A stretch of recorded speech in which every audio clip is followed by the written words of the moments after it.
না দিলে না দিবি, কিন্তু আমার যে তোমার কাছে আসার জন্য মন টানতেছিল।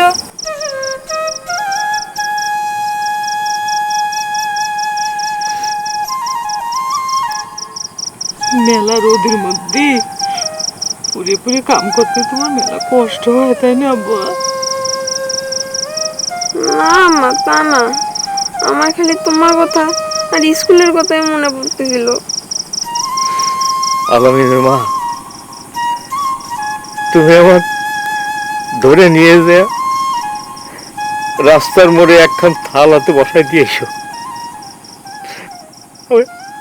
আমি ভিক্ষা করবো, তা আমার এই দুধের সাউন্ডে তুমি ওরকম কষ্টের কামে পাঠায় না। আমার সহ্য হয় না, আমার সহ্য হয় না, আমার সহ্য হয় না। ঠিক আছে, তোমার মুখের দিকে তাকায় কিন্তু ওই আবার আমার বাড়িতে স্থান দিচ্ছি, কিন্তু ও যদি আবার কামে ফাঁকিবাজি করে তাহলে কিন্তু আর তোমার কথা শুনবো না। এই স্যাংরা, এই সুখে খাতি কি তো ভূতে গেলায়? হ্যাঁ, যা আমি যা।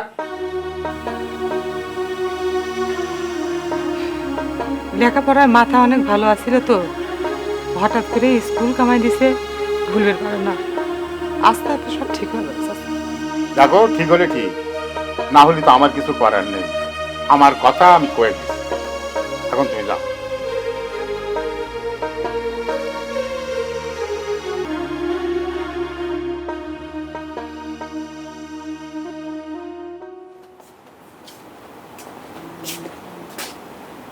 এই তুমি কি করো? এটা তো বিষ। মুজা কাকা ভুয়ে সেটা তো আমাকে নিয়ে যাবার কইছে। মোজা কাকা কি জানে যে এটা কত বড় বিপজ্জনক একটা জিনিস? শিশুদের নাগালে আনাই তো এগুলো অন্যায়। আর মোজা কাকা তোমার নিয়ে যাইতে বলছে। রাখো এগুলো, রাখো। না নিয়ে গেলে যে রাগ হবে নি। আচ্ছা রাগ করুক, আমি দেখবো, তুমি রাখো। কে রে আলামিন, তুই এখন এখানে খাড়ায়? তুই গেলি পরেই তো খেতে বিষ দিবি। আমি তো যাবারই চাইছিলাম, কিন্তু কাকাই তো আমাকে নিষেধ করলো। নয়ন, আব্বা, আপনারা একটা শিশুরে দিয়ে এরকম ঝুঁকির একটা কাজ করাইতেছেন, এটা কি ঠিক? বিষের মতো সাংঘাতিক একটা জিনিস, তার উপরে মেশিন। কথায় কথায় তুমি এবার আমাকে এত ভুল ধরবে লাগলে কত রে বাবু? মনে হচ্ছে এসব তুমি নতুন দেখতে চাও। আব্বা, আপনি ঠিক কথাই কইছেন। হয়তো আগে আমার এসব চোখেই পড়তো না, আমার সেই দেখার চোখই ছিল না। এখন তো আমার দৃষ্টি খুলছে, তাই আমি দেখতে পাই। আলামিন একটা শিশু, তাদের অভাব আছে, কাজ করতে হচ্ছে, সবকিছুই ঠিক আছে, কিন্তু তারে দিয়ে তো এরকম ঝুঁকির কাজ করানো ঠিক না আব্বা। সারা জীবনের জন্য তোর মারাত্মক ক্ষতি হয়ে যাইতে পারে। তোমার কাছে সমস্ত জ্ঞানের কথা আমি শুনবে চাই না নয়ন। আলামিনকে সব নিয়ে যাবে দাও। আলামিন গেলি পরে খেতে কাজ শুরু হবি, খেতে বিষ দেওয়া হবি, বুঝতে পারিস? এই আলামিন, এগুলো নিয়ে যা। কে হলো? যা। থাক, আমি নিয়ে যাচ্ছি, তুমি আমার সাথে এসো।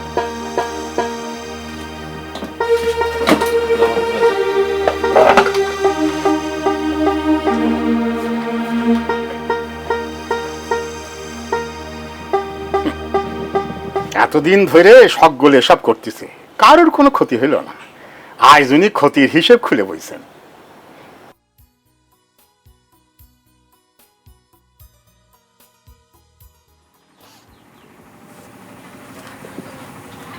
জোর করে ছাউল ডেক থুয়ে আসলে? জোর করে তুই নেই, সে নিজের ইচ্ছাতে রয়ে গেছে। ওদের মনের মধ্যে যে কি ইচ্ছা সেটা তো আমি জানি। তো কতদিন কইছি এলিয়ে তুমি কোনো কথা কবে না? সকলের যে সব ইচ্ছে পূরণ হয় না, সেটা কিন্তু তোমার মনে রাখা লাগবে। আলামিন যে চলে আইছিল, তার জন্য কি পরামানিক রাগারাগি করলো? তা তো একটু শুনে লই। টাকারে ভাতের দাম আছে না, তারা ভাত দিচ্ছে, সে দাম তো উসুল করে নিবি। কামে ফাঁকে দিলে টাকারে রাগ হয়, মিজাজ খারাপ হয়ে যায়, এসব কথা শুনিল। কে ওইটুকু একটা শিশু শহরের ভাতের সাথে কামের হিসেব? আল্লাহ যাকে দেয়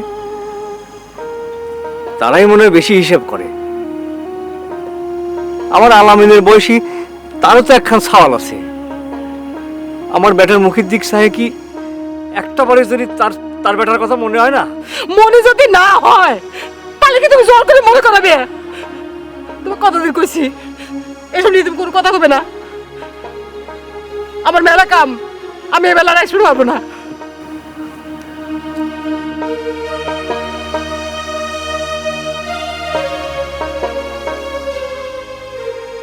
আচ্ছা আলামিন, তোমার আব্বাস কিভাবে অ্যাক্সিডেন্ট করছিল?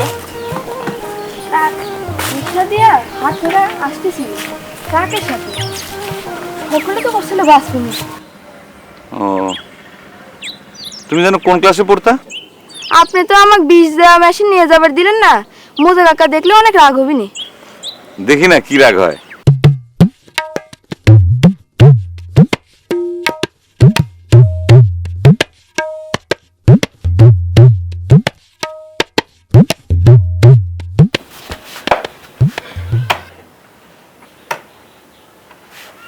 তোমার বেটা তো এবার দেখতেছি কথায় কথায় আমাকে কামের ভুল ধরা শুরু করলো। লেখাপড়া শিখে কি ধরাক স্বর্গ জ্ঞান করতেছে নাকি?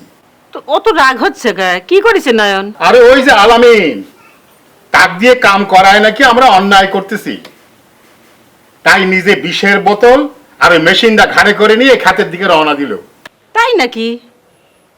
তো দিক, আসলে লেখাপড়া শিখতেছে তো, ও আর চিন্তার সাথে তোমার আমার চিন্তার মিল হবি। তুমি রাগ করো না। আরে বাবা, রাগ হওয়ার মতো কাম করলি আর কতক্ষণ রাগ সেক দেওয়া যায় কও? আলামিন নাকি শিশু, তাক দিয়ে নাকি আমরা ঝুঁকির কাম করাচ্ছি?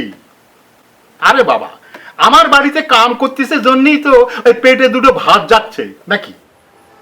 তবে তুমি যাই কও, আলামিনের জন্য কিন্তু আমারও খারাপ ঠেকে। ও আর তো এখন কাম করার বয়স, রাগ হয়েও না। জানতেন, আমি জানতেন তুমি তোমার সাওয়ারের পক্ষ নিয়ে কথা কবে। কও কও